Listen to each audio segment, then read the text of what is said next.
My fiancée announced at brunch with her friends. I'm keeping my ex's last name after we marry. It sounds better than yours. They all laughed. I smiled and said, that's practical. Then I excused myself to the bathroom and canceled the $4,000 honeymoon deposit. Her friends' faces when I walked out the front door instead. Original post. I, 31 male, was engaged to my fiancée for 8 months. We've been together for 2.5 years total. I thought I knew her. Turns out I knew a carefully curated version of her that she wanted me to see. Quick background. She was married before. Young, dumb, lasted about 18 months. They divorced when she was 24. No kids, no shared assets, supposedly a clean break. Or so I thought. Here's what I didn't fully process until recently. She never changed her name back after the divorce. She kept her ex-husband's last name this entire time. When I asked about it early in our relationship, she said it was just easier for work stuff and she'd deal with it eventually.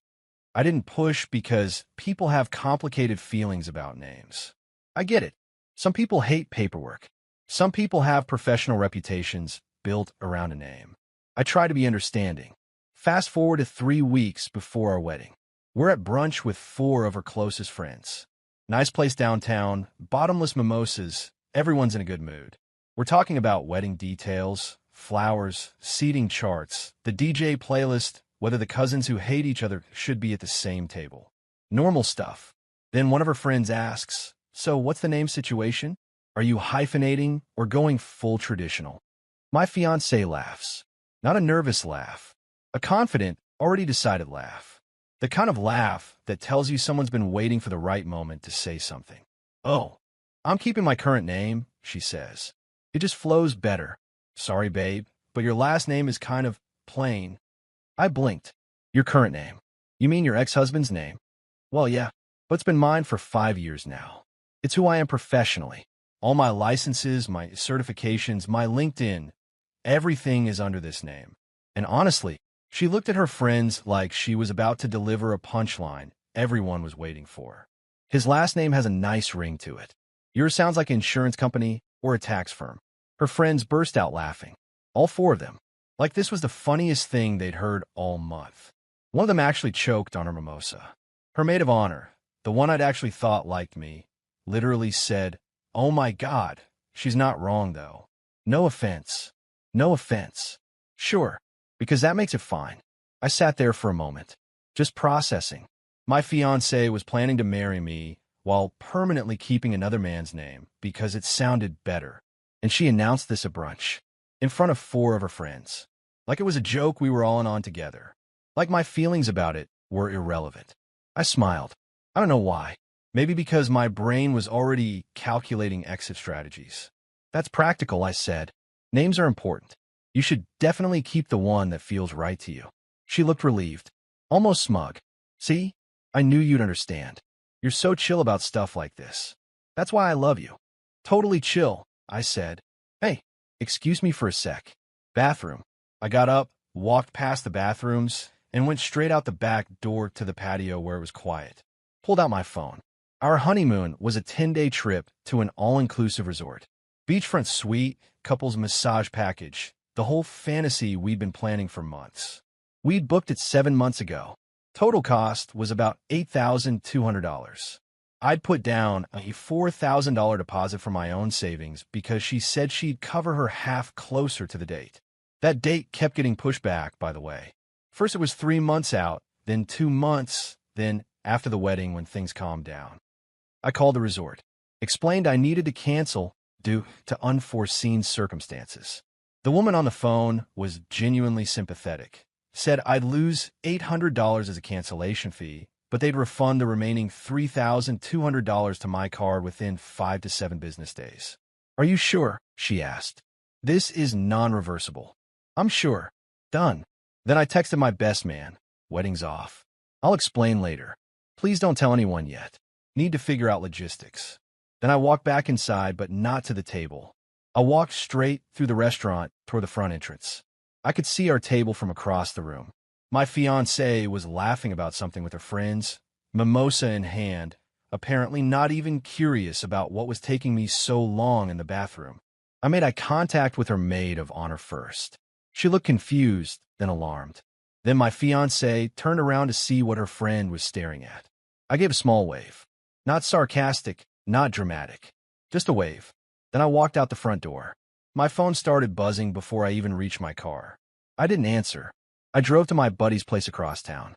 He took one look at my face and didn't ask questions. Just handed me a beer and said, "Couch is yours as long as you need it." That's a real friend right there. That was Sunday. It's now Wednesday. I've had 83 missed calls, approximately 200 texts ranging from "what is wrong with you" to "please just talk to me" to "you're going to regret this." And her mother left me a voicemail calling me a coward who can't handle a strong woman with her own identity. My fiancé's latest text, received about an hour ago. "You're seriously ending everything because of a joke about names? You need professional help. Also, the honeymoon deposit better not be affected by your little tantrum, or I swear to God, I will make your life difficult." Yeah, about that deposit. I'm not responding to anyone yet. I know I need to have an actual conversation eventually, but right now, I just need to process. And maybe figure out how I missed this many red flags for 2.5 years. Because looking back, this wasn't the first time she made me feel small in front of other people. It was just the first time I let myself see it clearly. Reddit, was I wrong to walk out like that? Part of me thinks I should have at least explained myself in the moment. But another part of me thinks, why? She said what she meant. Her friends agreed. They all thought it was hilarious at my expense. What exactly was there to explain? Update 1, 4 days later. Things have escalated significantly since my original post. Thank you to everyone who validated that I'm not insane. The number of people who said, "it's not about the name, it's about the disrespect," really helped me articulate what I was feeling. So here's what happened. Monday morning, my ex-fiancée showed up at my buddy's apartment. I don't know how she found out I was there. Probably tracked my phone location before I thought to turn off sharing. She was banging on the door at 7:45 a.m. while we were both trying to get ready for work. My buddy answered. I heard her say, "I know he's here. Tell him to stop acting like a child and come talk to me like an adult." My buddy said, "He's not accepting visitors right now. Maybe try calling ahead." She pushed past him into the apartment, literally shoved him aside with her shoulder. I came out of the bathroom to find her standing in the living room, arms crossed, looking like a manager about to fire someone. Her, "This is absolutely ridiculous. You walk out of brunch without a word, cancel our honeymoon behind my back, ghost me for 2 days straight, and I have to track you down like you're a missing person. Do you have any idea how embarrassing this is for me?" Me? Embarrassing for you? Her, yes. My friends think you had some kind of mental breakdown. My mom thinks you're emotionally unstable. I've had to make excuses for your behavior all weekend. Me? What excuses did you make exactly? Her, I told them you've been under a lot of stress at work, and you overreacted to a harmless joke. Which is true, by the way. It was a joke. About names.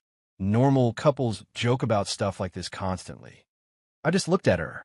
You announced, in front of 4 people, that you're keeping your ex-husband's last name because mine isn't good enough. Then everyone laughed at me. Together. That's not a joke between partners. That's you using me as entertainment. Her, oh my God, you're being so sensitive about this. I didn't say your name wasn't good enough. I said mine sounds better. There's a difference. Me, your name, that you got from your ex-husband, the man you were married to before me, the man you apparently still want to be connected to. Her, it's been my name for 5 years.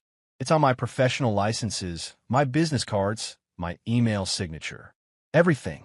What was I supposed to do? Change literally everything. Me, you could have talked to me about it. Privately.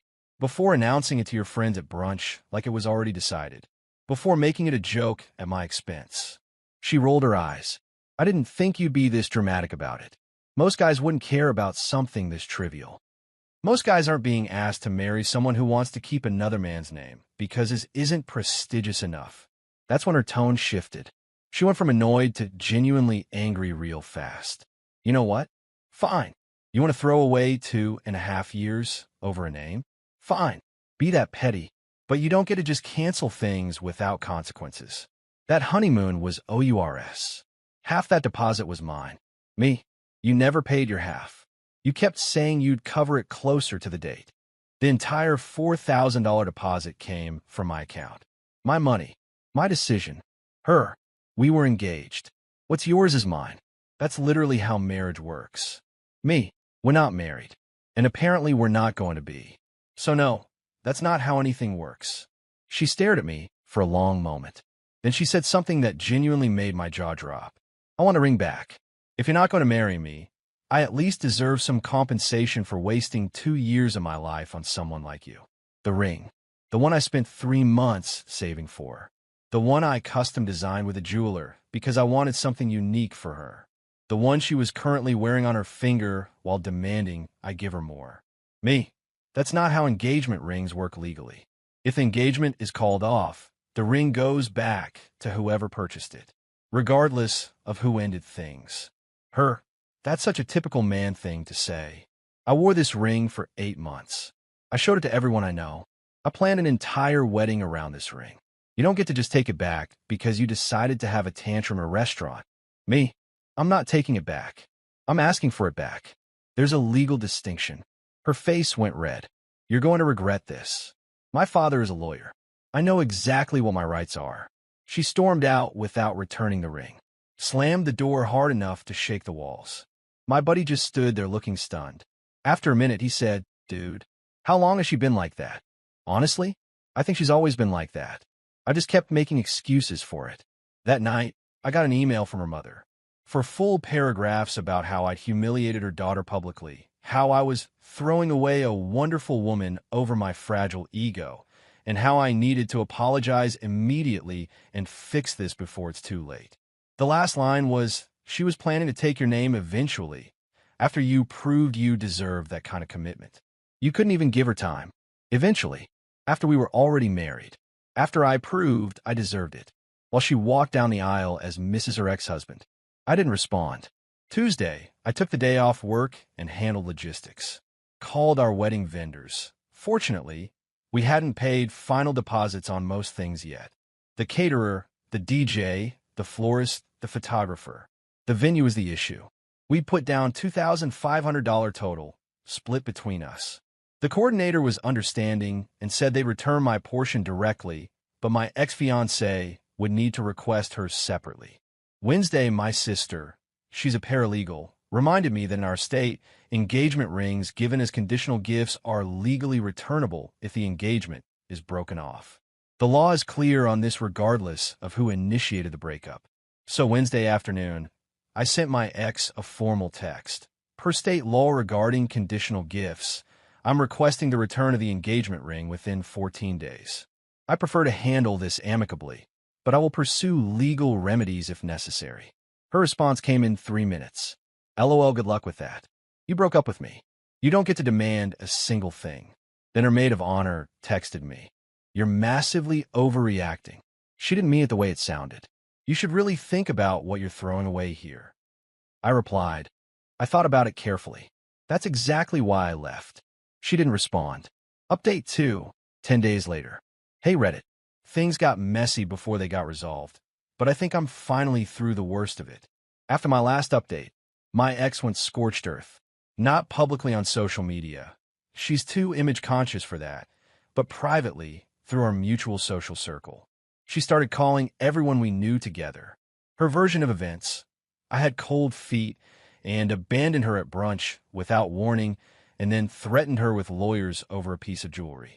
She conveniently left out the part where she announced she was keeping her ex-husband's name because mine wasn't good enough and that all her friends laughed at me. I know this because 4 different mutual friends reached out to ask me what actually happened.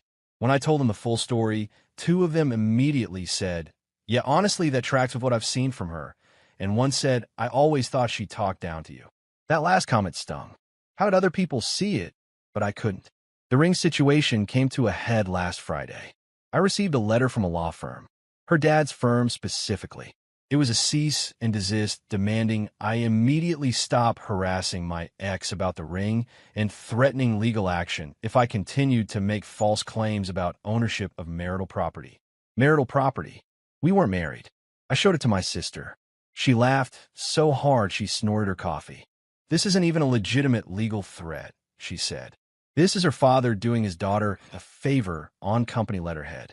He's tried to intimidate you with legal-sounding language. A cease and desist for what exactly? Asking for your own property back through a text message? That's not harassment by any legal definition. She helped me draft a response. Professional, factual, no emotion. I was exercising my legal right to reclaim a conditional gift following a broken engagement. If the ring was not returned within 14 days, I would file in small claims court and let a judge decide. We cited the specific statute in our state. Sent it certified mail that Saturday. Monday afternoon, I got a call from an unknown number. It was her father. He started with a condescending voice. "Son, I think we should discuss this situation like reasonable adults. Man to man." I agree completely. That's why I sent a formal letter instead of arguing over text messages. You're making this much more difficult than it needs to be. My daughter is hurt. She feels completely blindsided by your decision. The least you can do is let her keep the ring as, let's call it closure. Emotional compensation.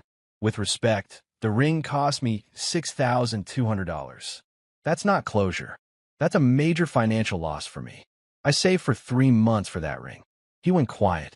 I don't think he knew how much it was worth. That seems rather excessive for someone at your income level. I actually laughed at that. My income level? You don't know anything about my finances. And frankly, that's completely irrelevant to the legal question here. The ring was a conditional gift.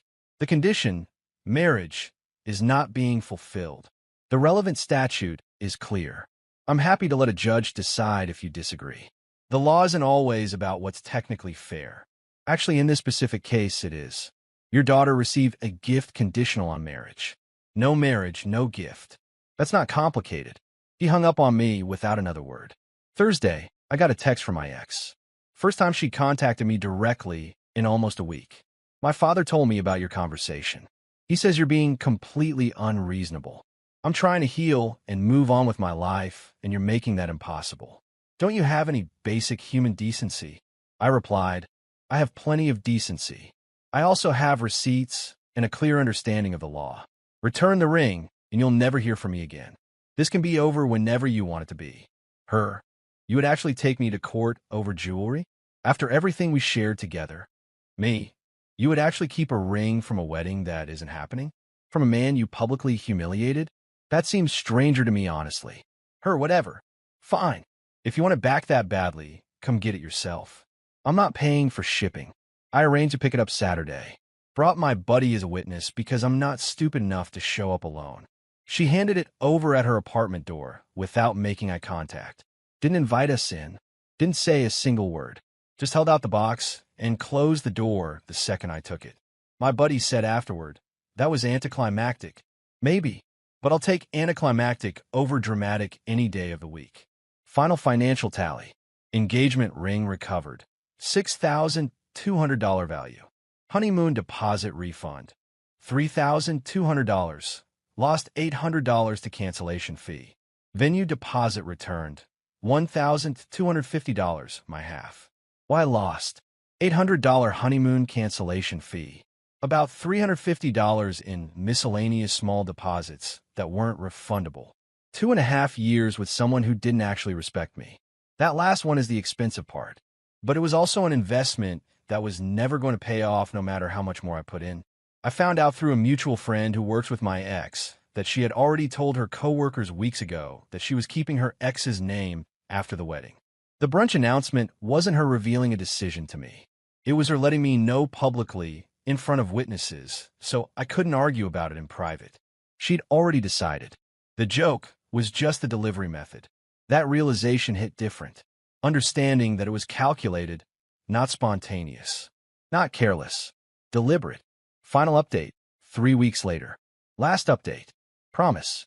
Things have settled into something resembling normal. Here's the final resolution. The ring is sold. Wasn't going to keep it. Too much associated baggage. Found a reputable jeweler who gave me $4,800 for it. Less than I paid, but better than expected for resale. That money went straight into my savings account. The venue eventually refunded my full portion after some back and forth. My ex apparently never bothered to collect hers. Don't know if she forgot, doesn't want to deal with a reminder, or just doesn't care about $1,250. Not my problem anymore. I moved back into my apartment last weekend. It felt strange at first. Lots of memories in that space. Her stuff was mostly already gone since she'd been gradually moving things to her place before the wedding anyway. I did a deep clean, rearranged all the furniture, bought some new artwork for the walls. It's starting to feel like my space again instead of our space. My ex and I haven't spoken since the ring exchange. I blocked her number, not because I'm afraid of what she might say, but because I simply don't want to hear it anymore. Whatever narrative she's constructing, whoever she's blaming, it's not my concern. Through mutual friends, I heard she's been telling everyone that she dodged a bullet, that I was never going to be successful enough anyway, and she always knew deep down something was wrong. Which is interesting, because if that's true, why was she so desperate to get me back those first few days? Why did she send her father to negotiate with me? Why did everyone act like I was the one making a terrible mistake? People rewrite their own history to protect their self-image. I understand that impulse. Whatever helps her sleep at night. The thing that stayed with me most is something my sister said during one of our conversations last week. She asked me, did you ever actually feel like you were her first choice? Or did you always feel like you were convenient? I didn't answer her at the time, but I've been thinking about that question constantly. The truth is, I always felt like I was trying to prove something to her. Like I was perpetually auditioning for a role I could never quite earn. She'd make these little comments about my job not being prestigious enough, my apartment being too small, my friends being kind of basic, my hobbies being a waste of time, that weren't direct insults but weren't support either. Death by 1,000 small cuts over 2.5 years. The name announcement at brunch wasn't an isolated incident.